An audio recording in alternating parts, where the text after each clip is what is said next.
এখন না তাই তে আবার হবো আনের মতো হবো। হ্যাঁ বানান যাবা, অসুবিধা নাই তো। শালা আর আমি তো ভাবছিলাম যে টিনে ঘরে ভেতরে বানিয়ে চুকি ছাড়া এই যে ভিডিওতে যে লাক্সারি কই, লাক্সারি ফিল হইছে না নাই? লাগারে ফিল হয়েছে।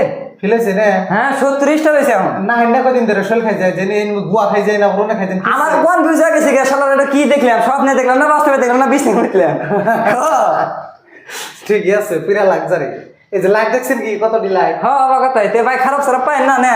না আমি মানে কি করেন, যাওয়ার টাইম ওই যে টিকেটের পয়সা দিয়ে যায়, লাক্সারি দেখ পড়াইলে 60 টাকা করে ফিস টিকেটে। অবাক কথাই তো হইলো মানে টিনে ঘরের মতো যেটা করলেন জীবনে দেখলাম না, ছোট থেকে বড় আসলাম। আজকে আশা করছি ওটি চালানটা তো উঠান রাখবো, বুঝেন নাই কথাটা? ওই যে টিকেটের কাউন্টার আছে না, কাউন্টার টিকেট সিকিউরিটি কিছু কেন রাইবার দিল মুতার কাছে মোতার কিছু হ্যাঁ। বলে আইছেন আপনি না? পয়লা আইছি ওই মুর দেখ ফোটার টিভি দিয়েছি। যাওয়ার টাইম এই করেন, পয়সাটা করে দিয়েছেন, বুঝছেন? তাই জানা আনে যদি না মানেন এরম করে করছেন, টিনের ঘরের মধ্যে ইল্লা করছেন।